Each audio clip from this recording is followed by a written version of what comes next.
Bueno, vamos a ver entonces la clase de hoy, cuáles son los principios básicos sobre los cuales se va a formular la interacción gravitatoria en relatividad. Como sabemos, en la física de Newton, la gravedad es una fuerza, y es una fuerza que depende de una distancia. Esa formulación de la teoría de gravedad es satisfactoria en el contexto clásico porque las distancias son invariantes galileanos, en fin, lo que hemos visto en las clases anteriores.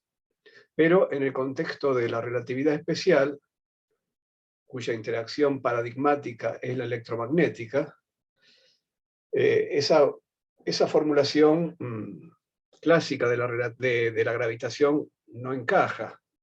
La interacción electromagnética es una interacción que se propaga a velocidad finita, mientras que, por ejemplo, la interacción gravitatoria newtoniana supuestamente se propaga a velocidad infinita, depende exclusivamente de la distancia. Si se modifica la distancia entre los cuerpos, se modifica instantáneamente la fuerza entre los cuerpos. Por otro lado, la fuerza de interacción, la fuerza con que el campo electromagnético actúa sobre las cargas, la fuerza de Lorentz, depende de distancias y de velocidades, mientras que la fuerza gravitatoria es solamente una fuerza que depende de distancia. La distancia por sí misma no es un invariante lorentziano, es un invariante galileano, pero en la fuerza de Lorentz, esta combinación de distancias y velocidades de las cargas, distancias en el sentido de que intervienen ahí las posiciones que tienen las cargas en el campo externo que actúa sobre ellas. Entonces, esta combinación de distancias, velocidades, más la forma en que se transforman los propios campos ante transformaciones de Lorentz, consiguen entonces que esta fuerza, que es la fuerza de Lorentz, tenga el comportamiento adecuado en el marco de la relatividad especial. ¿Cómo se podría lograr entonces reformular la teoría para la fuerza gravitatoria para que logre entrar en ese marco de la relatividad especial? Bueno, voy a dar un argumento para mostrar que una formulación relativista de la gravedad, en el sentido de fuerza gravitatoria que tiene la teoría de Newton, no sería posible en el espacio-tiempo de Minkowski, no sería posible en el marco de la relatividad especial que hemos repasado en las dos últimas clases. El argumento es el siguiente: vamos a considerar una partícula de masa m que pueda desintegrarse en dos fotones de energía h nu. De manera que para conservar la energía, entonces, al principio teníamos una partícula de masa m en reposo, la energía era la energía en reposo de la partícula, ms². Si esa partícula se desintegró en dos fotones, bueno, la energía de esos dos fotones sumadas, 2h nu, tendrá que igualarse con ms². Ahora vamos a imaginar que estos dos fotones que estamos viendo acá, que surgen de la desintegración de esta partícula, suben en un campo gravitatorio. Lo vamos a hacer de esta manera. Pensemos que tenemos un par de espejos y que estos fotones hubieran sido emitidos en la dirección vertical. El fotón que va hacia abajo rebota en el espejo y termina yendo hacia arriba, igual que el fotón que inicialmente iba hacia arriba. Este último rebota en el espejo de arriba y va al encuentro del segundo fotón. Bueno, si todo esto ocurre sin cambio de la frecuencia del fotón, estos dos fotones se reencontrarían y podrían volver a formar la misma partícula de masa m. Esto es, si el campo gravitatorio no afectara la frecuencia de los fotones, cosa que no sabemos, ¿no? Es algo que todavía no sabemos. Bueno, dejemos entonces, dejémonos la libertad de pensar por el momento que el campo gravitatorio no afecta la frecuencia de estos fotones. Si fuera así, entonces podríamos regenerar la misma partícula de masa m chica a una altura diferente. Pero en ese caso, estaríamos violando la conservación de la energía. En el estado inicial, si eso fuera así, tendríamos la partícula de masa m chica con su energía mc². Si la misma partícula es generada por estos dos fotones, entendiendo que no han cambiado de frecuencia, si la misma partícula de masa m chica fuera generada a una altura h, además de tener la energía en reposo mc² en el estado final, tendríamos también una energía potencial gravitatoria mg por h. Entonces nos estaría conservando la energía. Bueno, ¿qué nos dice esto? Esto nos dice que entonces necesariamente, para que valga el principio de conservación de la energía, un campo gravitatorio, que acá no está dibujado, pero que naturalmente está en la vertical, está así, un campo gravitatorio debería alterar la frecuencia de los fotones que suben ese campo gravitatorio. Como la partícula que vamos a generar acá arriba va a tener una energía potencial gravitatoria mg por h, para conservar la energía respecto de la energía inicial, entonces su masa m chica, m grande, la m grande que está acá dibujada, tendría que ser necesariamente menor para compensar la energía potencial gravitatoria que se está dando lugar con la creación de esta partícula. Para que su masa sea menor, la frecuencia de los fotones que han alcanzado la altura h debería ser menor. Es decir, la conclusión sería que cuando un fotón sube un campo gravitatorio, su frecuencia debería disminuir. Debería haber un fenómeno que llamamos corrimiento al rojo gravitatorio. Corrimiento al rojo porque estamos pensando en fotones de luz visible, y entonces si disminuye la frecuencia, entonces la frecuencia tiende al rojo, que sería la parte inferior del espectro visible de frecuencias. Pero naturalmente esto vale para cualquier fotón, vale para un fotón de ondas de radio, para lo que fuere. Tendría que suceder que cualquier fotón que suba un campo gravitatorio debería ver disminuir su frecuencia. Bueno, ¿cuánto debería disminuir esa frecuencia?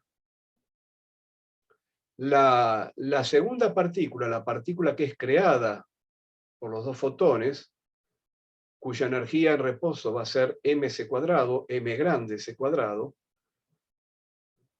dice m grande, pero lamentablemente la masa es menor, así que hubiera sido más apropiado intercambiar los símbolos. Pero bueno. Bueno, esa energía en reposo tendría que ser 2h nu', donde nu' sería la frecuencia corrida al rojo. Y entonces, ¿cómo haríamos el balance de energía? Teníamos inicialmente una partícula de masa m chica y energía en reposo m chica c², y en el estado final tendríamos una partícula de masa m grande con una energía potencial m grande g por h. Esta sería la energía total del estado final. Reemplazando entonces la m grande por 2h nu sobre c², reemplazando acá, y reemplazando la m chica, o mejor dicho, m chica c² por 2h nu, que provenía de la desintegración de la partícula m chica en fotones, entonces de la conservación de la energía resultaría que la frecuencia nu se correría a una frecuencia nu' dada por esta relación. Entonces lo que queremos mostrar es que este fenómeno necesario para sostener la conservación de la energía no se puede modelar en el espacio-tiempo de Minkowski. Fíjense que en este tipo de argumentos estamos poniendo un pie en la relatividad, donde tenemos los fotones que se comportan como partículas, que transportan como cuantos de energía, h nu, etcétera, etcétera. Un pie en la física clásica, estamos usando la energía potencial gravitatoria de la mecánica de Newton. Lo estamos haciendo así necesariamente porque estamos haciendo una transición hacia una nueva teoría que todavía no conocemos. Y como no conocemos cuál es la nueva teoría hacia dónde tenemos que dirigirnos, tenemos que sentar algunas bases para esa nueva teoría, y para sentar esas bases tenemos que apoyarnos un poco en lo viejo. Es lo único que tenemos, que es lo viejo, lo que tenemos que cambiar. Bueno, entonces vamos a ver si es posible modelar el corrimiento al rojo gravitatorio en el marco conceptual de la relatividad especial. Ya sabemos que en el espacio-tiempo de Minkowski, y acá estoy graficando nada más la coordenada z vertical y la coordenada temporal c por t, los rayos de luz son líneas de universo a 45 grados. Acá hay dibujado un rayo de luz que pasó por el origen en t igual 0. Pasó por z igual 0 en t igual 0. Y que se dirige hacia las zetas crecientes, por ejemplo, ¿no? Eso es lo que está acá dibujado. Ahora supongamos que, como venimos diciendo, sobre el eje Z hay un campo gravitatorio. Y que ese campo gravitatorio afectará, no sabemos cómo, la línea de universo del rayo de luz. No sabemos cómo, así que dibujamos una línea de universo distorsionada. Ahora pensemos que en z igual a 0 tenemos un emisor de pulsos de luz. Un emisor de ondas luminosas. Llamemos pulsos o identifiquemos la cresta de una onda sinusoidal, cada cresta, por donde pasa, qué línea de universo recorre cada cresta. Cada cresta, si no hay gravedad, ya sabemos, va a recorrer esta línea de universo. Entonces se emite una cresta, recorre esto, se emite la segunda cresta, o se emite un segundo pulso, recorre esto. Bueno, en el caso de que exista gravedad y que esa gravedad fuera capaz de distorsionar la línea de universo, lo que va a ocurrir entonces es que la primera cresta va a seguir esa línea de universo distorsionada. Al cabo de un cierto tiempo, delta t de emisión, de ahí viene esta E que está acá, aquí está el emisor en z igual a 0, o en z igual ZE, no importa que sea 0 o no sea 0, en z igual ZE hay un emisor, y entonces al cabo de un cierto tiempo, delta t sub e, se emite un segundo pulso, o sale la segunda cresta de la onda. ¿Qué va a hacer esa segunda cresta? Bueno, si este campo gravitatorio es estático, si no cambia con el tiempo, la segunda cresta va a ser exactamente lo mismo que hizo la primera cresta. La línea de universo va a ser igual, solo que trasladada en el tiempo en una cantidad delta t sub e. Esto es, si yo pongo un receptor en otra posición, ZR, el delta t sub r, el delta t de recepción en el receptor, va a ser igual al delta t de emisión. Simplemente porque la segunda cresta tiene un dibujo exactamente igual, su línea de universo es exactamente igual a la de la primera cresta, solo que trasladada en el tiempo una cierta cantidad. Una cierta cantidad que es igual al período de la onda. Ahora, muy bien, el período de la onda. El período de la onda en realidad es algo que se mide con relojes. Yo tengo que poner un reloj donde está el emisor para medir el período de emisión y un reloj donde está el receptor para medir el período de recepción. Ahora, el emisor y el receptor están en reposo.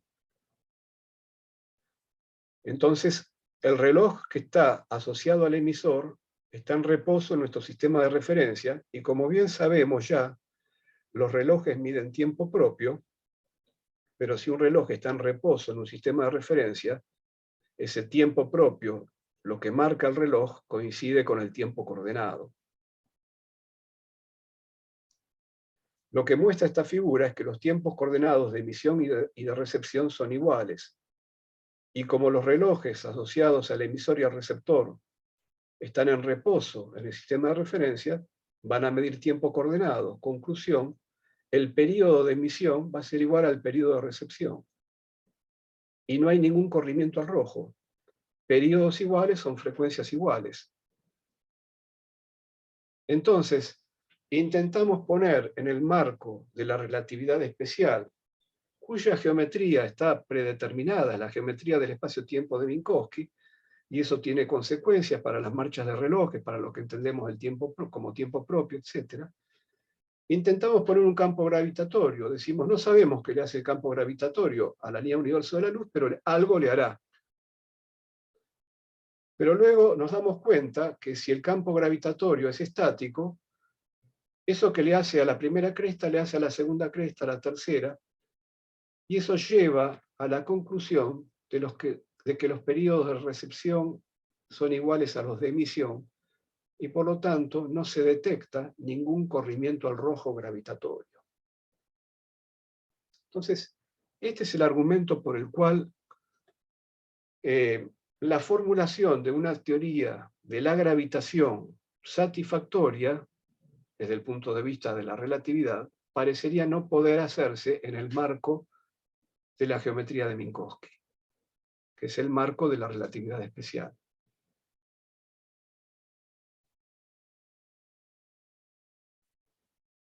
Bueno, ese es un punto entonces. ¿Qué hacemos con la gravedad para volverla relativista?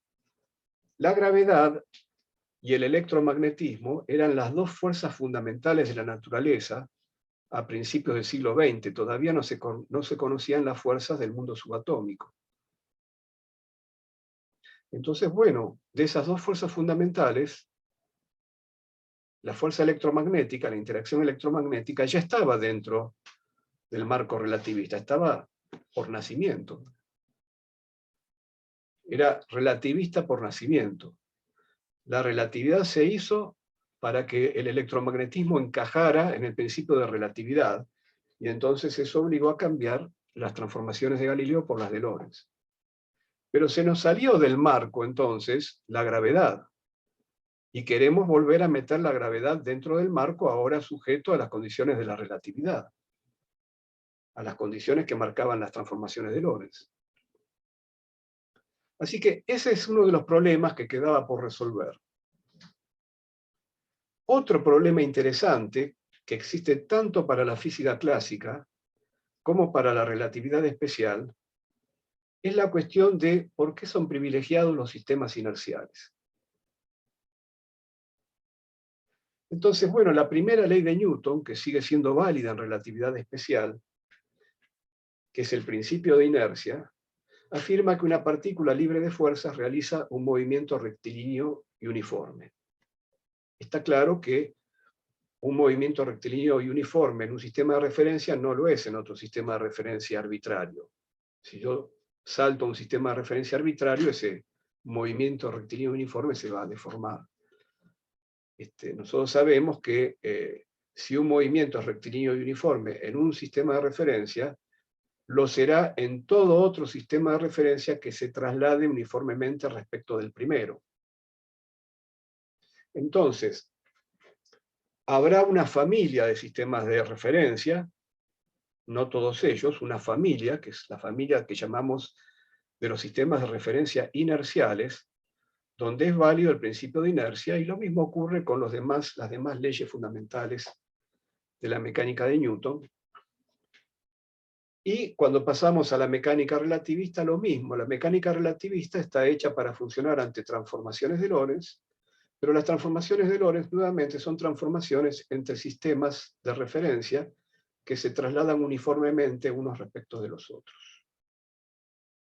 Pero entonces, ¿cuáles son esos sistemas de referencia privilegiados? Bueno, por cierto, son aquellos donde se verifican las leyes de la física, las leyes fundamentales, y en particular el principio de inercia.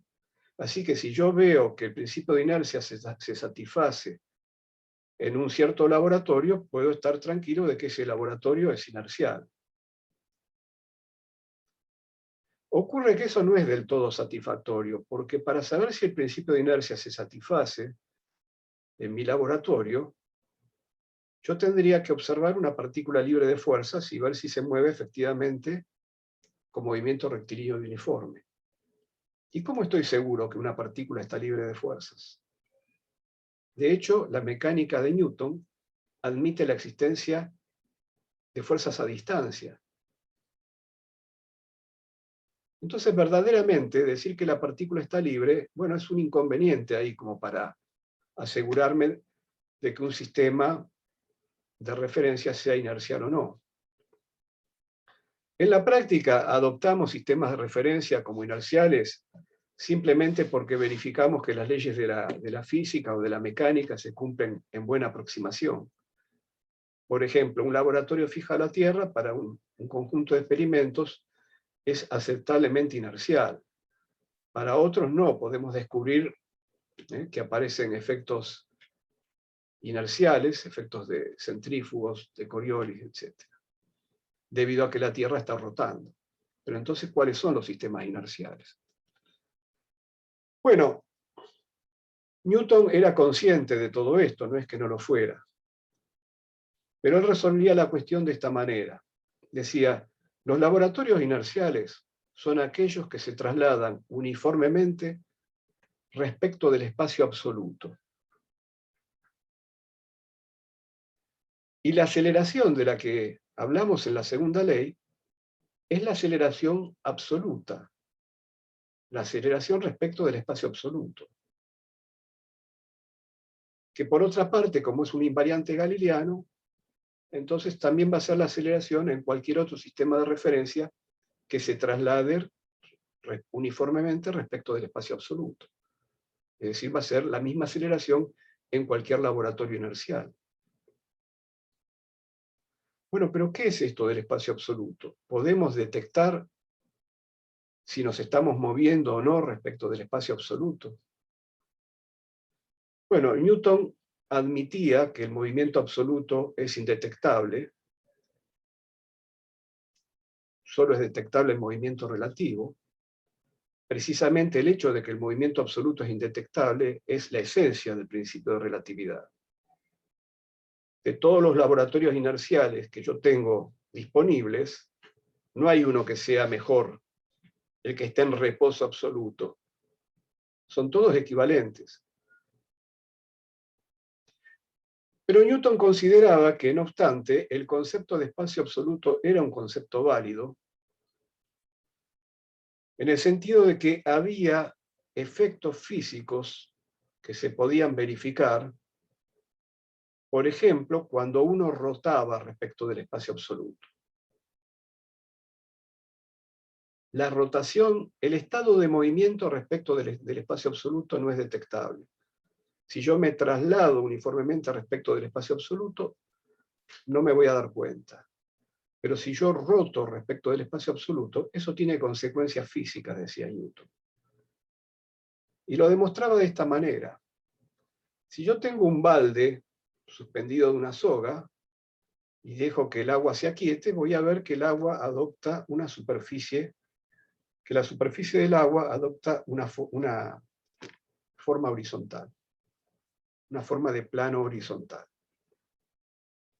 Si en cambio pongo a rotar el balde, la superficie del agua se deforma. Entonces, la rotación absoluta es detectable. Hay efectos que aparecen en los laboratorios acelerados, que me permiten identificar entonces si un laboratorio es acelerado o no, que me permiten distinguir a los laboratorios acelerados de los inerciales. En los laboratorios acelerados aparecen efectos que llamamos, como decíamos, centrífugo, de Coriolis, en fin, todas las consecuencias que trae la aceleración respecto del espacio absoluto. Efectos que no aparecerían entonces en los sistemas inerciales. La diferencia entre un laboratorio acelerado y un laboratorio inercial es algo que se puede reconocer físicamente, decía Newton. Bueno, muy bien. Entonces, bueno, mientras que los fenómenos físicos entonces son incapaces de revelar el estado de movimiento de un laboratorio, en cambio, lo cual dice que el estado de movimiento es una noción relativa, en cambio, los cambios de estado de movimientos de los laboratorios sí son detectables mediante experimentos físicos. En la mecánica de Newton, entonces, la existencia de una aceleración tiene el rango de una noción absoluta. Este privilegio de los sistemas inerciales respecto de los que no lo son, es algo que se mantiene, como decíamos, en la relatividad especial. Bueno, nos interesaría saber si tiene sentido sostener esto o si esto es algo que debería ser cambiado también. Si deberíamos pasar a una teoría que no privilegiara sistemas de referencia. Entonces, en el año 1883, Mach hizo una crítica a los fundamentos, a estos fundamentos de los que estamos hablando, de la mecánica clásica, y que por lo tanto esa misma crítica de Mach se traslada también a los fundamentos de la mecánica relativista, formulada en el marco de la relatividad especial. Mach dijo: el privilegio de un sistema de referencia sobre otro debe reconocer una causa física. Bien. Ahora, el espacio absoluto de Newton para Mach no es una causa física. Deberíamos decir que es más bien una causa metafísica. ¿Qué es el espacio absoluto? Por lo tanto, no es una explicación legítima para el privilegio de los sistemas de referencia inerciales. El carácter inercial de un sistema de referencia, pensaba Mach, no puede ser otorgado por el espacio absoluto de Newton, sino por la relación del sistema de referencia con la distribución de materia en el universo.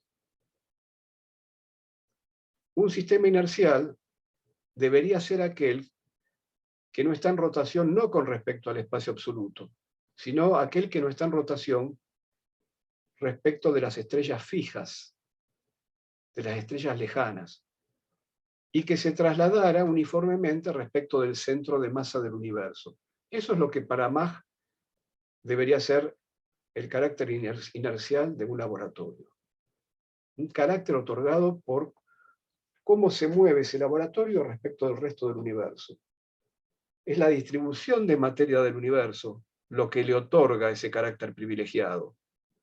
Es una razón física más fuerte que la del espacio absoluto, que aparece como una entidad abstracta.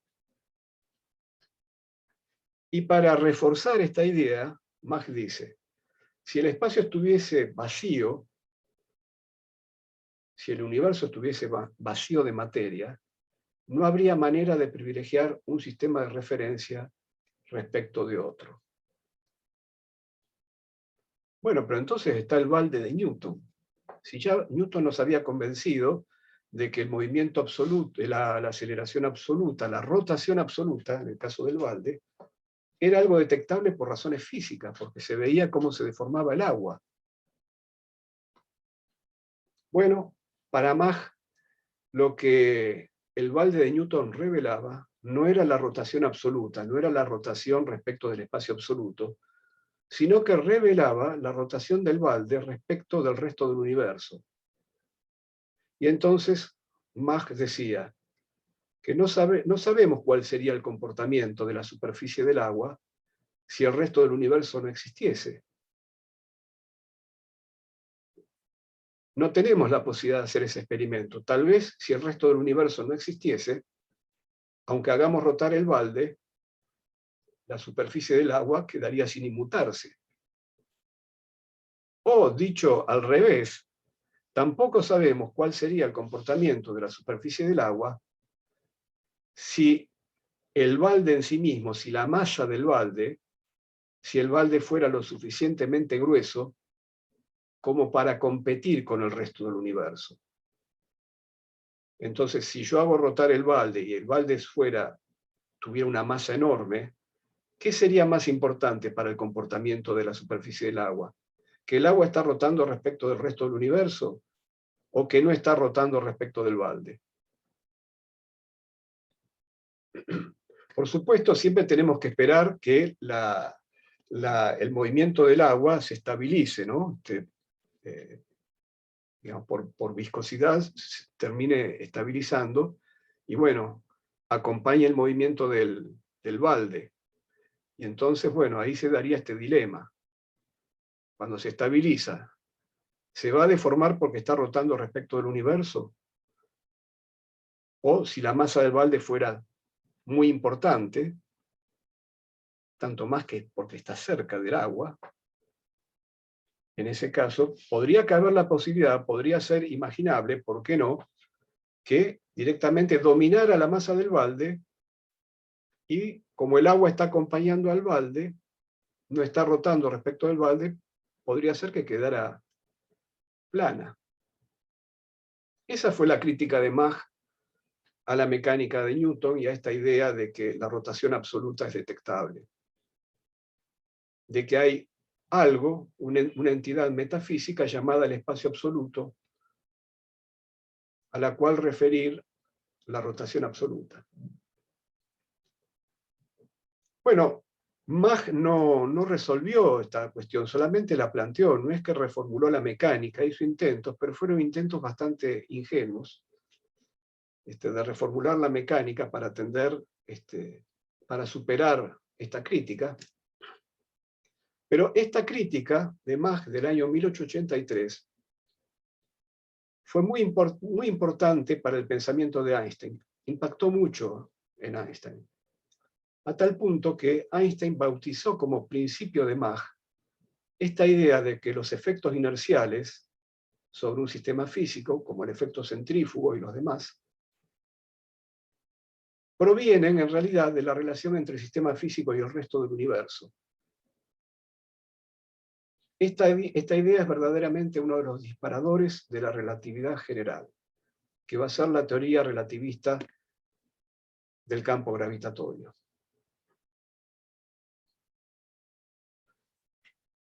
Otra idea disparadora es la que llamamos el principio de equivalencia, que tiene que ver con la igualdad entre masa inercial y masa gravitatoria, que existe en la mecánica clásica, es decir, la igualdad entre masa inercial y masa gravitatoria es la igualdad por la cual vale la ley de caída universal de los cuerpos.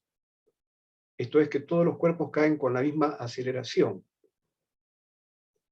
Independientemente de las propiedades de cada cuerpo, la aceleración de caída libre es la misma. Y esto es porque en fuerza igual masa por aceleración, de un lado para la fuerza tenemos el peso, en caída libre la única fuerza es el peso, masa gravitatoria por gravedad. Y del otro lado, en masa por aceleración, tenemos lo que llamamos la masa inercial por la aceleración. Pero si ambas masas, la gravitatoria, la que determina la intensidad de la fuerza gravitatoria, y la inercial, la que determina qué tan rápido o tan despacio responde un cuerpo cuando se lo actúa con una fuerza, es decir, qué tan dispuesto está a cambiar su estado de movimiento. Si esas dos masas, la gravitatoria y la inercial, son iguales, se simplifican y queda que la aceleración del cuerpo es igual a g, no importa de qué cuerpo se trate. Bueno, esta igualdad entre masa inercial y masa gravitatoria se conoce desde antes de la mecánica de Newton, porque en realidad es el contenido del experimento de Galileo en la Torre de Pisa, experimento que no está documentado, pero que de todos modos Galileo llegó a esa conclusión, en todos casos de otra manera, y ya experimentos de ese tipo incluso existían antes de la época de Galileo, unas décadas antes. Entonces, esta bien conocida igualdad entre masa inercial y masa gravitatoria, bueno, era nada más que eso, una cosa conocida, un hecho, sin ningún otro significado más profundo. Por cierto, después cuando se estudian otros tipos de fuerza, cuando se estudia la fuerza electrostática tiene una intensidad que depende de otra propiedad del cuerpo, que es la carga, que no tiene nada que ver con la masa inercial. Sin embargo, la propiedad de la cual depende la intensidad de la fuerza gravitatoria, que es la masa gravitatoria, resulta ser igual a la masa inercial. Entonces, eso tendría que tener algún significado más profundo. Y para Einstein, en cambio, esa igualdad entre masa inercial y masa gravitatoria, lo que tenía de significado profundo era que Para él eso significaba que las fuerzas de inercia, las fuerzas centrífugas de Coriolis, etcétera, que aparecían en los laboratorios no inerciales y que eran proporcionales a la masa de inercia, eran de la misma naturaleza que las fuerzas gravitatorias, que eran proporcionales a la masa gravitatoria. Debido a la igualdad entre masa inercial y masa gravitatoria, entonces él concluía que el significado profundo era que estos dos tipos de fuerzas, las inerciales que aparecen en los laboratorios no inerciales y las fuerzas de gravedad, tenían la misma naturaleza. Podríamos decir, un poco toscamente, que así como las masas cercanas, la masa del planeta sobre el que vivimos, la masa del Sol, etc., producen fuerzas gravitatorias, las masas lejanas, siguiendo esta idea de Mach, producen las fuerzas de inercia. Es decir, cómo se muestran, cómo aparecen las masas lejanas, las estrellas lejanas en nuestro laboratorio, según cómo se vean, eso va a dar origen o no a las fuerzas de inercia.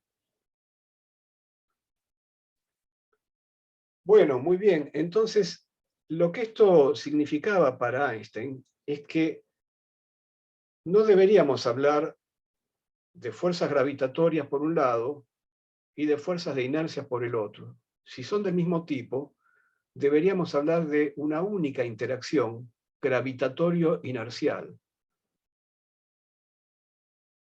Un único campo gravitatorio inercial.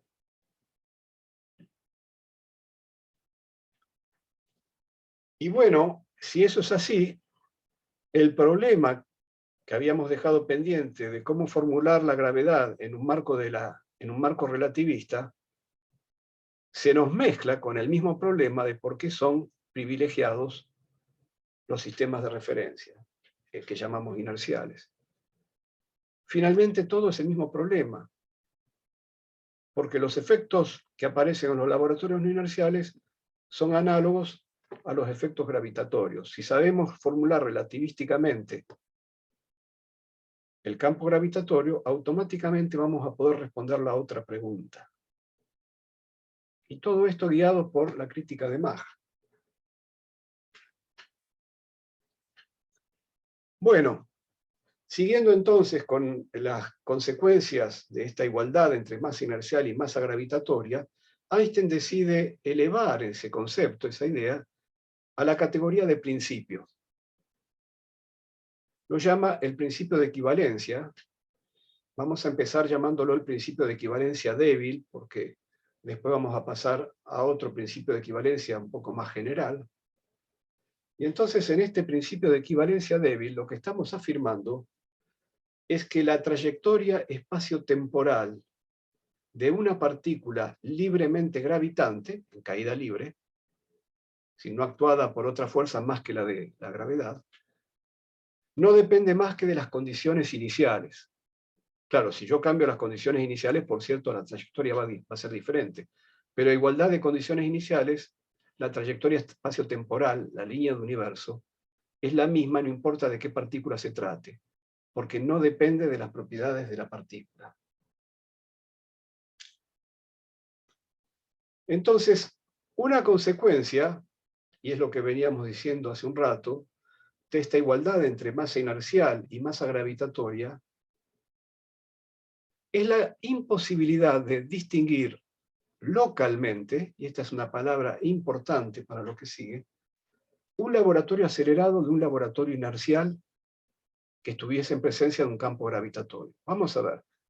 Si estamos, por un lado, en un laboratorio acelerado, sin campo gravitatorio, y tengo un par de partículas, ¿qué es lo que voy a observar? Bueno, que debido a la aceleración, en este caso es una aceleración de traslación nada más, van a aparecer fuerzas de inercia. Las fuerzas de inercia son opuestas a la aceleración y proporcionales a las masas de inercia. Aparece la fuerza menos masa inercial por A en cada una de las partículas con las respectivas masas inerciales. Esta I de acá significa I de inercial, masa inercial.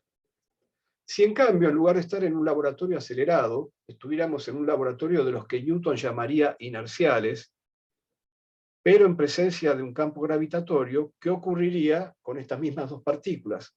Que aparecerían sobre ellas, entonces, sendas fuerzas gravitatorias proporcionales a las masas gravitatorias, mg.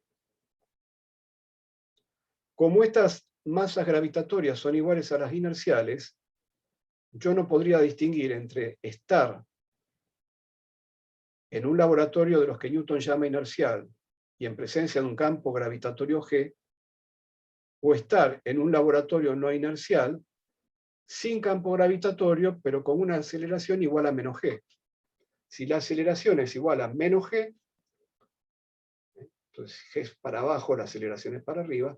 Si a acá es menos g, entonces tengo la misma situación física dentro de mi laboratorio en ambos casos, gracias a la igualdad de masa inercial y masa gravitatoria. No podemos distinguir localmente un laboratorio acelerado de un laboratorio inercial en presencia de un campo gravitatorio. ¿Y por qué localmente? Porque si consideráramos regiones extensas, cuando digo localmente estoy diciendo en un laboratorio pequeño. Si consideráramos laboratorios muy grandes, entonces sí podría reconocer que en el primer caso, mi cabina, el laboratorio, está acelerado porque las dos fuerzas que aparecen, las dos fuerzas inerciales que aparecen, son paralelas, son opuestas a A. Pero en cambio, los campos gravitatorios, los que llamamos campos gravitatorios en la teoría de Newton, convergen hacia las fuentes. Entonces, si yo tengo mi laboratorio en la vecindad de la Tierra, por ejemplo, bueno, el campo gravitatorio converge hacia el centro de la Tierra. Y entonces voy a identificar acá que esto es distinto que esto otro. Entonces, la equivalencia de la que habla el principio de equivalencia es local.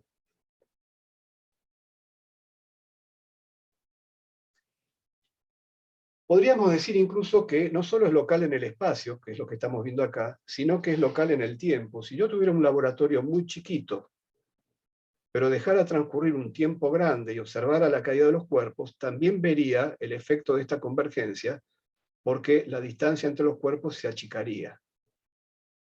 Entonces, cuando estamos hablando de local, finalmente va a ser una localidad en el espacio-tiempo. Una consecuencia de esta equivalencia local de lo gravitatorio con lo inercial es que en un laboratorio en caída libre, es decir, si la A fuera igual a G, y en consecuencia el laboratorio estuviese acelerado hacia abajo, el campo gravitatorio inercial, esta combinación de los dos efectos, se anularía localmente. ¿Por qué? Porque si A es igual a G, bueno, yo tengo la fuerza de inercia, que es menos m por A, tengo además la fuerza peso en presencia de gravedad, pero si A es igual a G, estas dos fuerzas, debido a la igualdad entre masa inercial y masa gravitatoria, se cancelan. Entonces, en un laboratorio en caída libre, se cancela localmente el campo gravitatorio inercial. Esta es otra versión del mismo principio de equivalencia débil. Los efectos de todo campo gravitatorio inercial sobre el movimiento de las partículas pueden eliminarse localmente con un cambio adecuado del sistema de referencia. Esto es pasando al sistema en caída libre. Entonces, en este sentido, si hay un laboratorio privilegiado en presencia de gravedad, es el laboratorio en caída libre, porque es el laboratorio en donde se anula el efecto gravitatorio inercial y lo único que quedan son otras fuerzas que pudieran existir. Por ejemplo, si esto se tratara de una partícula cargada, o si tuviera dos partículas cargadas, bueno, habrá una interacción todavía electromagnética entre las partículas. Bueno, pero en lo que se refiere al efecto del campo gravitatorio inercial, en el laboratorio en caída libre, localmente ese efecto va a desaparecer. Quiere decir entonces que estos son los laboratorios que más se parecen a los laboratorios inerciales. Por ejemplo, si yo tengo la desgracia de estar en un ascensor en caída libre porque se cortó el cable del ascensor, y llevo un objeto en mi mano, y suelto el objeto permanece a mi lado. Visto desde afuera es porque está cayendo con la misma aceleración con la que estoy cayendo yo. Tanto el objeto como yo estamos en caída libre. Pero yo puedo decir que estoy en un laboratorio inercial, porque solté un objeto, no le aplico ninguna fuerza y se queda en reposo. Y si le doy un golpecito para que adquiera una velocidad, pero después no lo toco más, lo voy a ver moviéndose con movimiento rectilíneo y uniforme. Quiere decir entonces que en estos laboratorios en caída libre, que localmente, digamos, tienen la propiedad de que se anula el campo gravitatorio inercial, tenemos derecho a llamarlos laboratorios localmente inerciales. Ese es el nombre que les vamos a dar. Porque las leyes de la mecánica ocurren localmente como dicta la relatividad especial, porque no hay ningún efecto gravitatorio inercial. Nosotros teníamos el problema que no sabíamos cómo meter la gravedad en la relatividad especial. Bueno, al menos sabemos que hay ciertos laboratorios en cada evento del espacio-tiempo, porque esto es local, vamos a encontrar una familia de laboratorios localmente inerciales donde el campo gravitatorio inercial se anula y por lo tanto localmente podemos seguir usando en ellos todo lo que sabemos de relatividad especial. Entonces ahí tenemos un nexo con la relatividad especial. Todavía no sabemos cómo hacer para trabajar en un laboratorio diferente. Sabemos que en un laboratorio en caída libre, localmente podemos usar lo que sabemos de relatividad especial. Bueno,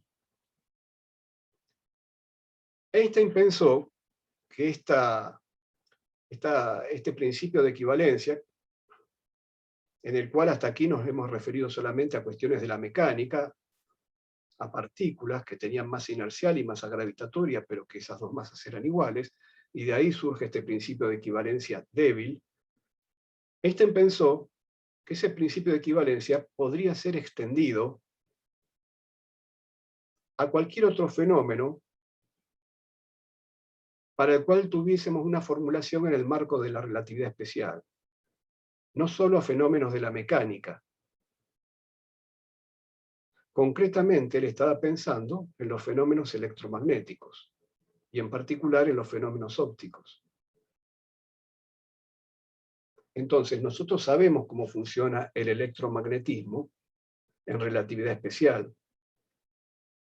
Y entonces Einstein va a pensar que en cualquier laboratorio en caída libre, localmente se cumplen las leyes de Maxwell de la relatividad especial.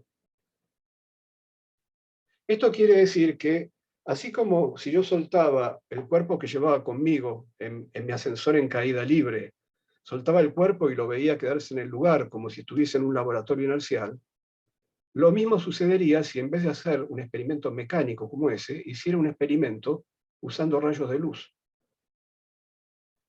Y ese es el principio de equivalencia de Einstein.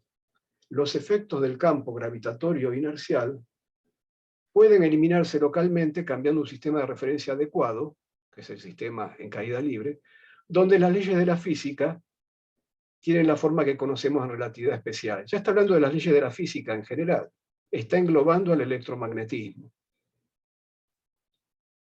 Dicho de otro modo, lo que le suceda a la luz en un laboratorio acelerado deberá sucederle también en un laboratorio inercial, en el sentido newtoniano del término, en presencia de gravedad.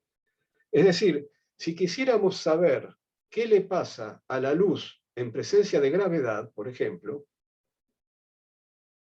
y esto todavía no es formular un campo una teoría de la gravitación, es simplemente preguntar, ¿y qué le pasa a la luz en presencia de gravedad? ¿Lo sabemos o no lo sabemos? La respuesta es, Fíjese qué le pasa a la luz en un laboratorio acelerado y va a encontrar la respuesta a qué le pasa a la luz en presencia de gravedad. Porque lo que ocurre en un laboratorio acelerado, es decir, la aparición de los efectos inerciales, centrífugos, etc., como esos efectos son de la misma naturaleza que los efectos gravitatorios, vía el principio de equivalencia, vía la igualdad de masa inercial por masa gravitatoria, y dado que extendí este principio de equivalencia, lo saqué más allá del ámbito de la mecánica, entonces ahora también voy a poder contestar qué le pasa a la luz en presencia de gravedad. Fíjense que estas consecuencias mecánicas del principio de equivalencia, esto de soltar un cuerpo que llevo conmigo en un ascensor, bueno, sería preferible que a nadie se le corte el cable del ascensor para hacer semejante experimento, pero ese experimento lo observamos en las filmaciones que vemos en las estaciones que orbitan alrededor de la Tierra. Las estaciones que orbitan alrededor de la Tierra, la Estación Espacial Internacional, por ejemplo, está en caída libre. La única fuerza que actúa sobre ella es la fuerza gravitatoria de la Tierra. Y bueno, ahí también vemos que si el astronauta suelta un cuerpo, el cuerpo se queda ahí, si le da un pequeño impulso, el cuerpo se mueve en un movimiento rectilíneo uniforme, por lo menos localmente. Después entraremos a considerar otros fenómenos que se llaman las fuerzas de marea. Pero en lo local, bueno, estamos observando exactamente lo que estamos diciendo. Bueno, vamos a hacer acá 10 minutos, vamos a seguir, bueno, 10 minutos, 4 y 7.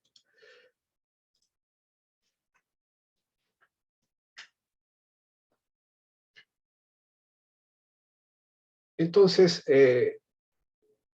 la idea del principio de equivalencia de Einstein era que inclusive podemos entender qué pasa con un sistema físico, no solo mecánico, sino de otra naturaleza, de naturaleza electromagnética, qué le pasa en presencia de gravedad, mirando qué le pasa en un laboratorio acelerado.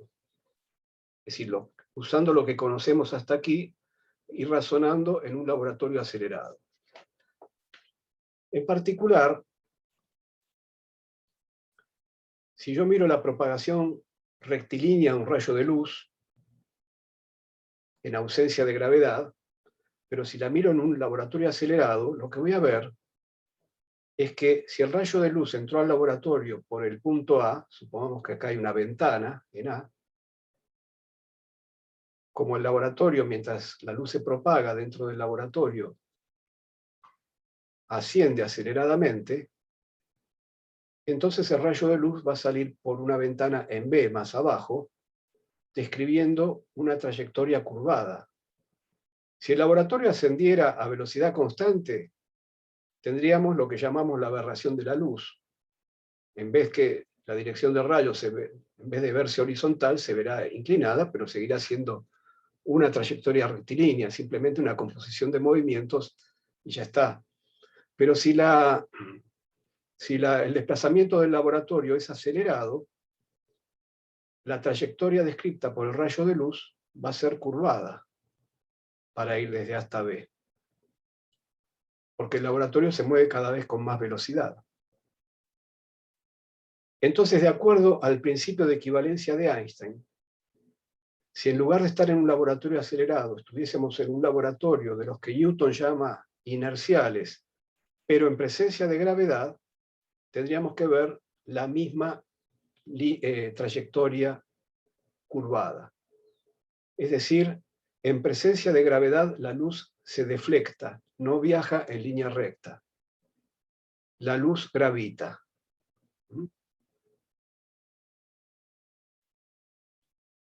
Más aún, podríamos averiguar qué le pasa a la frecuencia de la luz en un campo gravitatorio, cosa sobre la cual ya hemos argumentado al principio de la clase. Dijimos que la frecuencia de la luz se tenía que correr al rojo. Pero ahora vamos a argumentar usando no partículas con masa que se desintegran, Eso fue un argumento sencillo para comenzar, pero ahora que tenemos a mano el principio de equivalencia de Einstein, vamos a usar el principio de equivalencia de Einstein, y en lugar de usar partículas que se desintegran, vamos a usar la teoría ondulatoria. Vamos a hablar de períodos, de frecuencias y nada más. Entonces vamos a pensar que, de acuerdo al principio de equivalencia de Einstein, si queremos saber qué le pasa a la frecuencia de la luz en un campo gravitatorio, podemos averiguar qué le pasa a la frecuencia de la luz en un laboratorio acelerado. Entonces, aquí tenemos nuestro laboratorio acelerado. Hay un emisor, lo mismo que planteamos al principio, cuando dijimos que en el contexto de la geometría de Minkowski el corrimiento al rojo no se podía modelar. Vamos a ver qué pasa en un laboratorio acelerado y cómo llegaremos a modelar entonces satisfactoriamente esto de acuerdo a estas nuevas ideas. Tenemos, igual que antes, un emisor y un receptor. El emisor emite con un cierto periodo, T sub B. El receptor va a medir el periodo de recepción y le dará otra cosa, T sub R. Habrá entonces un cambio de periodos, que es lo mismo que un cambio de frecuencia. Ahora bien, acá también nos vamos a montar un poquito en la mecánica clásica y un poquito en la relatividad especial. Vamos a decir, ¿cuál es la trayectoria que está realizando el emisor y el receptor? Y bueno, el emisor tiene un movimiento uniformemente acelerado. Es un medio de A por T cuadrado, la expresión para su posición Z, la Z del emisor. La Z del receptor es lo mismo, pero el receptor está a una altura h respecto del emisor. Entonces, bueno, en t igual a 0, el Z del emisor es 0 y el Z del receptor es h. Por lo demás, tienen ambos la misma aceleración. Entonces, sean dos crestas sucesivas de la onda, separadas por un periodo t. ¿Qué quiere decir? ¿Cómo viaja la onda? Y la onda viaja a velocidad c. Recorre la dirección z con una velocidad c. La primera cresta es emitida en t igual a 0, y entonces su movimiento se describe por la ecuación z igual c por t. La segunda cresta también viaja a la velocidad c, pero es emitida un tiempo más tarde. ¿Cuánto más tarde? Y un tiempo más tarde igual al período de la emisión. ¿Y desde dónde es emitida? Y ya no es emitida desde z igual a 0, como la primera cresta, porque al cabo del período el emisor se corrió a otra posición. ¿A cuál posición? Y bueno, la posición que me dice acá, ZE, cuando el tiempo es igual al período, bueno, el emisor se encontrará en una posición z igual a un medio de A por t grande cuadrado. Así que aquí tenemos la ecuación de movimiento de la segunda cresta. La primera cresta va a llegar al receptor en un instante que llamaremos T1. Es un problema de encuentro. La primera cresta alcanza la posición del receptor cuando C por T1 sea igual a un medio de A por T1 cuadrado. Perdón, acá tenemos el receptor. La primera cresta alcanza el receptor cuando C por T1 sea igual a H más un medio de A por T1 cuadrado. Es esta ecuación de encuentro. La segunda cresta llegará al receptor en un tiempo T2, cuando toda esta expresión evaluada en T2 sea igual a esta otra evaluada en T2. Tenemos entonces esta segunda ecuación. Lo que se llama el periodo de recepción es la diferencia de tiempos de llegada de la primera cresta y la segunda cresta. Es T2 menos T1. Eso es el tiempo de recepción que vamos a indicar con T mayúscula prima. Si quiero obtener cuánto vale el tiempo de recepción, el periodo de recepción, no tengo más que restar estas dos ecuaciones, porque en la resta voy a encontrar el T2 menos T1. Entonces este T2 menos T1 es T', es el periodo de recepción menos el periodo de emisión. T grande prima menos T grande, multiplicado por C. Pero además tengo otras cosas. Tengo acá un término menos C por T, que quedó acá. Tengo además, en la resta entre estas dos ecuaciones, tengo el 1/2 de A por T cuadrado. Ese 1/2 de A por T cuadrado vino acá. H con H se fue. Y además tengo la diferencia entre estos dos términos. La diferencia entre estos dos términos vino acá. Voy a hacer lo siguiente ahora, donde dice T2, aquí, voy a reemplazar T2 como T' más T1. Entonces desarrollo el cuadrado y me va a quedar un T1 cuadrado. Ese T1 cuadrado se va con el T1 cuadrado que está acá. Y entonces en el desarrollo del cuadrado me quedó 1/2 de A que está acá afuera por T' al cuadrado más el doble producto de T' por T1, que con el 1/2 se cancela y me queda solamente A. Quedó esto que está acá, perfecto. De aquí yo quiero sacar la relación entre T' y T, porque esa relación es la relación entre las frecuencias, el periodo es la inversa de la frecuencia. Este T1 que está acá, lo voy a asimilar al tiempo de viaje, ¿no? Lo voy a aproximar como, digamos, es el tiempo de viaje de la primera cresta, es el tiempo que tardó la primera cresta, partió en T igual a 0 y llegó al receptor en T igual a T1. Pero lo voy a asimilar, eso es lo que iba a decir, lo voy a aproximar por H sobre C. Es cierto que la luz, para llegar al receptor, tuvo que recorrer una distancia un poco mayor que H, porque el receptor se está moviendo, está acelerando, se estaba escapando del rayo. Pero en el tiempo de viaje, como la luz viaja a velocidades muy grandes, y estamos imaginando que el laboratorio viaja a velocidades convencionales de la mecánica, y en particular de la mecánica clásica. Entonces, bueno, ese desplazamiento adicional lo vamos a despreciar y vamos a aproximar el tiempo de viaje como H sobre C.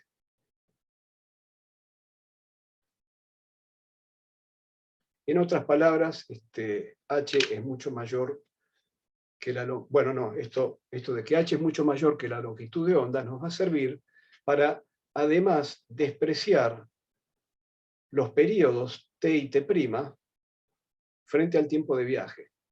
Porque los periodos T y T' son justamente los tiempos que le demanda a la luz recorrer las respectivas longitudes de onda. Pero por cierto, la altura del laboratorio es mucho mayor que las longitudes de onda. Entonces está bien también, además, despreciar T y T' frente a T1. Entonces, este término tiene T' por T1 y este término tiene T' cuadrado. Como T' es despreciable frente a T1, este término lo tiramos. Lo mismo hacemos con este otro. Así llegamos a esta expresión, que si la divido por T', me va a quedar T sobre T', y como el periodo es la inversa de la frecuencia, T sobre T' es lo mismo que nu' sobre nu. Paso el C dividiendo, y me quedó que 1 menos nu' sobre nu es igual a A por H sobre C cuadrado.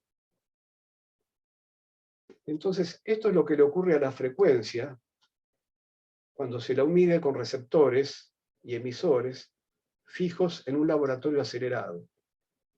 Y por el principio de equivalencia de Einstein, lo mismo le va a ocurrir a la frecuencia si el laboratorio, en lugar de estar acelerado, fuera un laboratorio inercial en el sentido newtoniano, en presencia de un campo gravitatorio.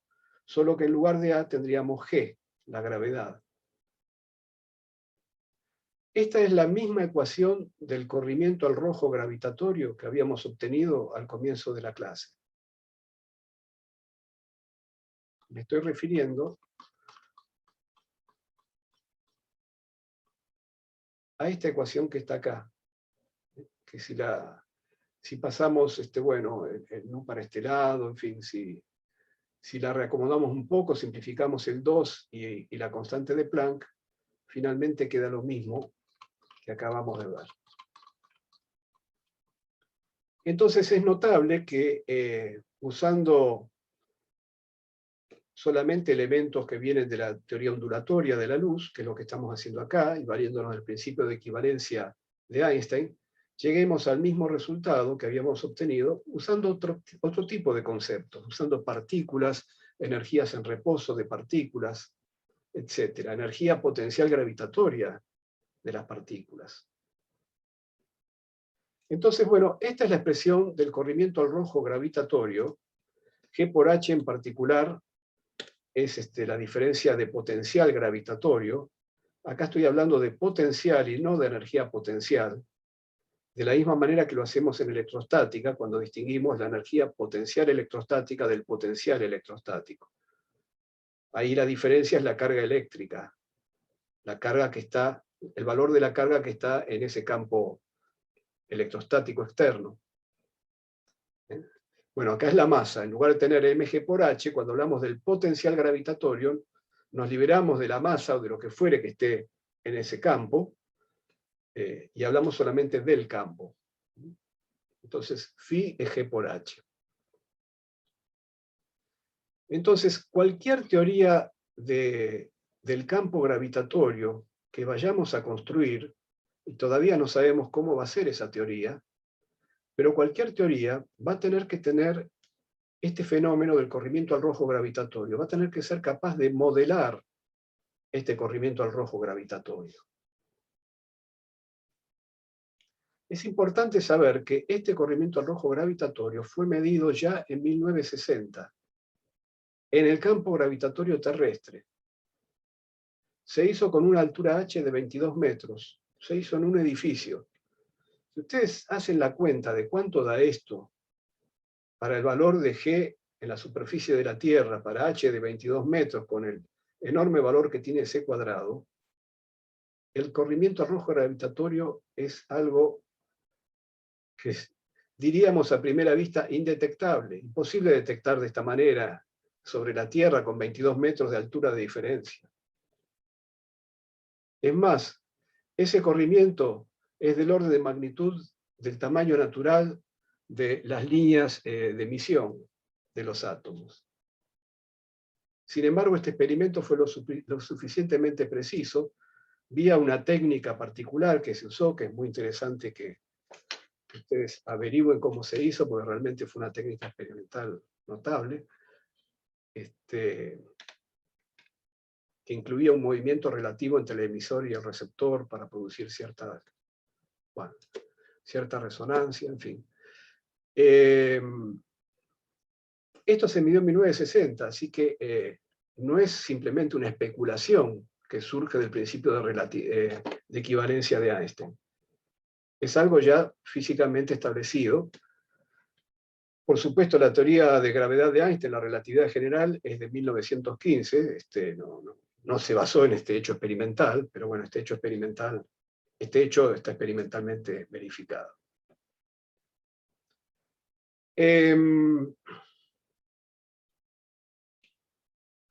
Bueno, el haber aproximado el tiempo de viaje por h sobre c requiere que la velocidad a por t1, que es la velocidad que alcanza el receptor después de un tiempo t1, sea mucho menor que c, ¿no? Es lo que dijimos, el receptor se desplazó porque el laboratorio está acelerando, pero bueno, hemos ignorado ese desplazamiento y hemos tomado a h como la distancia que recorrió el rayo de luz. Pero bueno, para que eso tenga sentido, a por t1, la velocidad alcanzada por el receptor tiene que ser mucho menor que c. Y bueno, como t1 es h sobre c, lo que queda es que a por h tiene que ser mucho menor que c cuadrado. A por h es la cantidad que entra acá y que va a ser reemplazada por la diferencia de potencial gravitatorio entre el emisor y el receptor. Por lo tanto, consecuentemente, también la diferencia de potencial gravitatorio tendrá que ser mucho menor que c cuadrado. Es decir, esta forma que tiene el corrimiento al rojo gravitatorio es la forma que corresponde a un campo gravitatorio débil. Todavía no sabemos cómo será en un campo gravitatorio fuerte. Pero bueno, está bien que sea en un campo gravitatorio débil, porque posiblemente ni siquiera la teoría de gravedad de Newton sea adecuada para un campo gravitatorio fuerte, ¿no? Bueno, otra cosa que cabe decir en este punto es que no solo esto fue ya medido en 1960, sino que hoy en día lo utiliza el sistema GPS para comparar la marcha de los relojes atómicos que están puestos en satélites en órbita respecto de los relojes en Tierra. Ahí tenemos dos efectos relativistas. Uno es el efecto gravitatorio, porque cuando hablamos de corrimiento al rojo de frecuencias o de períodos, hablamos también de marcha de relojes. La forma en que marcha un reloj sobre la Tierra no es la misma que marcha un reloj sobre un satélite, porque hay una diferencia de potencial gravitatorio. Hay otro efecto relativista que se debe al movimiento, que ya viene de relatividad especial, ya lo conocemos. Esos dos efectos tienen que entrar para que el sistema GPS alcance el desempeño que tiene, alcance la precisión que tiene. Así que vemos que estos efectos relativistas están ya influyendo, participan de nuestra vida cotidiana, porque todos usamos el GPS. Bueno, como habíamos dicho entonces, aquí tenemos una vez más el corrimiento al rojo gravitatorio, que era lo que no se podía modelar en el espacio-tiempo de Minkowski. Entonces, ahora vamos a ver cuál es la llave para pasar a lo que va a ser luego la relatividad general. Porque una forma de modelar este corrimiento al rojo gravitatorio es pensando que la métrica, que el tensor métrico, no viene dado de antemano como ocurre en la relatividad especial, la métrica de Minkowski, la geometría del espacio-tiempo de Minkowski. Podríamos pensar, ¿por qué no?, que la métrica dependa de la posición. La métrica es quien nos enseña a medir, quien nos da la relación entre el tiempo que mide un reloj y el tiempo coordenado. Lo que habíamos analizado era que los tiempos coordenados de emisión y de recepción en un campo gravitatorio estático eran iguales, y que entonces, como la métrica de Minkowski nos asociaba la marcha de los relojes en reposo con el tiempo coordenado, eso nos daba por conclusión que los relojes que iban a medir el periodo de emisión y de recepción iban a medir el mismo periodo. Y entonces no iba a resultar el corrimiento al rojo de las frecuencias. ¿Por qué no pensar entonces que el efecto gravitatorio se expresa a través de la métrica? Que lo que llamamos gravedad, la presencia de la gravedad, no es otra cosa que el tensor métrico adquiere una dependencia con la posición. Entonces, cuando tenemos un reloj en reposo, recuerden que el tiempo propio se asociaba con el intervalo se escribe de esta manera, es decir, una vez que hemos pasado el cuadrado como raíz cuadrada, aquí tenemos la contracción del tensor métrico con las diferencias finitas de las coordenadas, o infinitesimales si fuera el caso. Y bueno, si estamos hablando de relojes que están en reposos en el sistema de referencia, entonces de estas diferencias de coordenadas solo sobrevive la diferencia temporal, la diferencia del delta t, el c por delta t. el delta x0, porque delta x, delta y y delta z son 0, porque el reloj está fijo. Entonces, para un reloj fijo en el sistema de referencia, aquí me queda entonces un c cuadrado delta t cuadrado. El c cuadrado sale fuera de la raíz y cancela este c menos 1. El delta t cuadrado sale fuera de la raíz como delta t. Y tenemos que quedó acá dentro el G00, que en Minkowski vale 1. Y por eso el delta de tiempo propio resulta igual en Minkowski, para relojes fijos resulta igual al tiempo coordenado. Pero ¿y qué pasaría si el G00 en lugar de valer 1, valiera algo distinto en cada posición? Que tuviera un valor en particular distinto en la posición del emisor que en la posición del receptor, debido a la presencia de gravedad.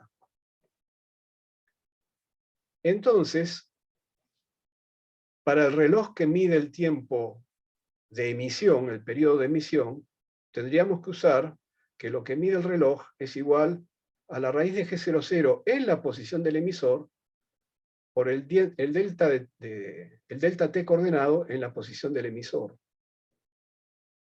Mientras que el reloj que está fijo en el receptor y que va a medir el periodo de recepción, usaría el valor de G00 en la posición del receptor, por el delta t en la recepción. Ahora, ya dijimos que el delta de tiempo coordenado, el delta t coordenado, en la emisión y en la recepción son iguales. Son iguales. Entonces, el efecto de corrimiento al rojo gravitatorio, el hecho de que los dos periodos serían distintos, el hecho de que la frecuencia en la recepción sea menor que la frecuencia en la emisión, lo obtendríamos de esta manera. Nu' sobre nu es lo mismo que el periodo t sobre el periodo t'.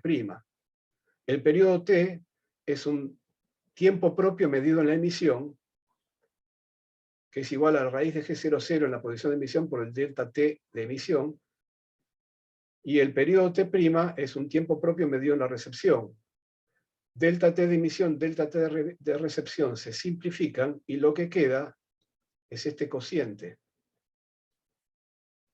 Quiere decir que para obtener el corrimiento al rojo gravitatorio, para que esto sea menor que 1, G00 en el receptor, en el emisor, perdón, tiene que ser menor que G00 en el receptor.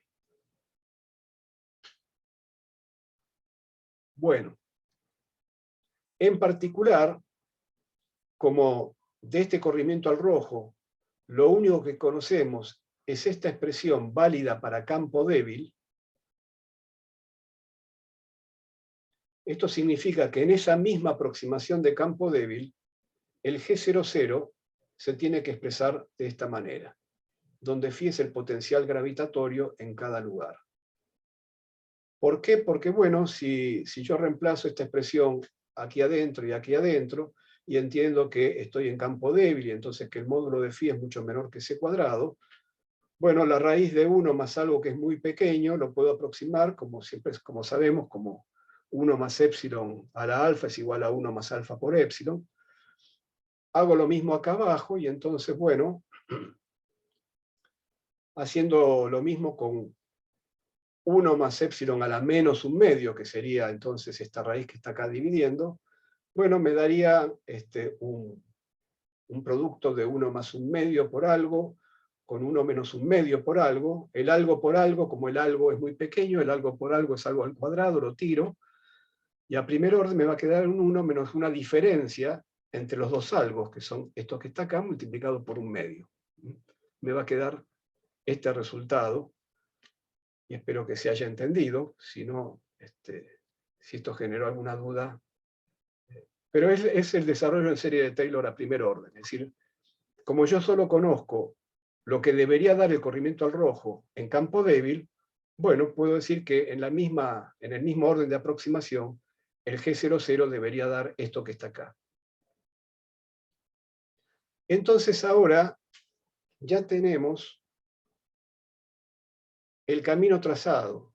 Si queremos construir una teoría del campo gravitatorio inercial, tenemos que construir una teoría para la geometría del espacio-tiempo, una teoría para el tensor métrico.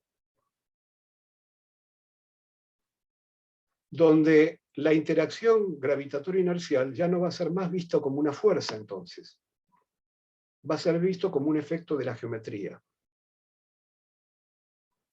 Todo esto es gracias al principio de equivalencia, ¿no? Porque el principio de equivalencia me dice que en un campo gravitatorio inercial todas las partículas se mueven de la misma manera, a igual condición inicial, igual movimiento.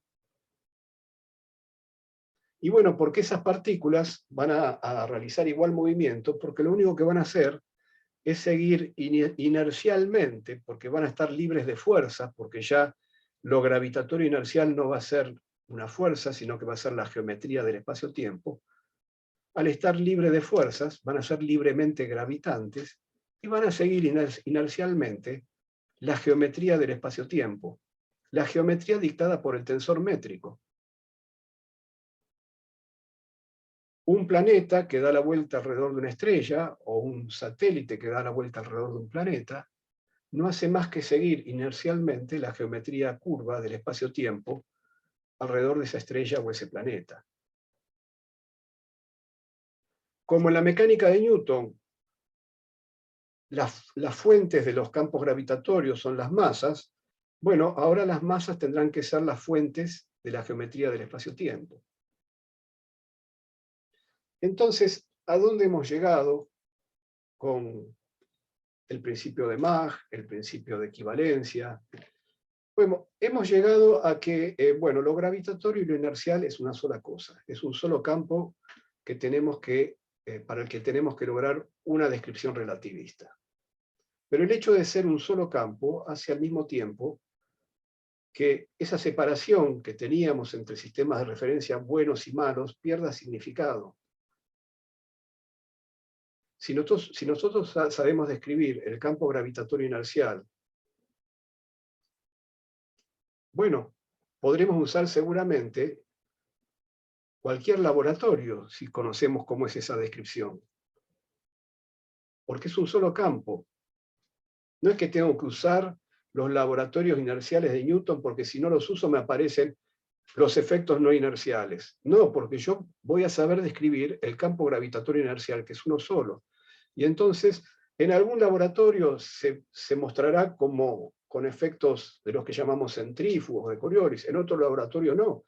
Pero si yo sé describir el campo gravitatorio inercial, como es uno solo, lo voy a poder hacer en cualquier laboratorio. Esa es la idea de generalizar el principio de relatividad. De que voy a poder usar cualquier laboratorio siempre que conozca cómo es el campo gravitatorio inercial, cómo describirlo en cada laboratorio. Por eso hablamos de la relatividad general.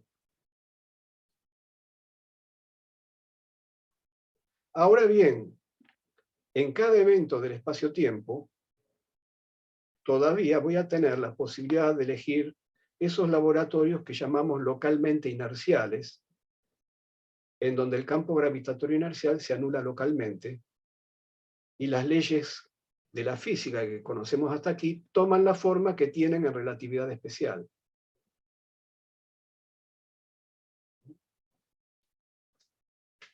Ese campo gravitatorio inercial entonces va a estar descrito por el tensor métrico, que a su vez estará determinado por la distribución de materia en el universo. No solo por la distribución de materia, sino también por el movimiento de esa materia. Porque en definitiva es la energía cantidad de movimiento distribuida en el universo lo que va a determinar la forma del tensor métrico.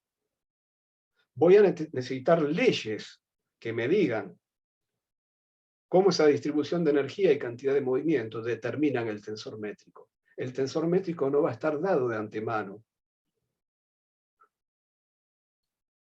Lo que va a ocurrir es que en estos sistemas localmente inerciales, el tensor métrico va a adquirir localmente la forma que tiene en relatividad especial. Va a tener la forma del espacio del tensor métrico de Minkowski, pero solo localmente. Vamos a ver en qué sentido es solo localmente. Vamos a ver si es a primer orden o qué. Pero ya está delineada entonces esa esa idea básica de cómo va a entrar en la gravedad en la relatividad, a través del tensor métrico. Bueno, bien. Con esto entonces terminamos. La clase que viene empezaremos un cursito de geometría diferencial para ver cómo describir la geometría del espacio-tiempo, con qué herramientas matemáticas.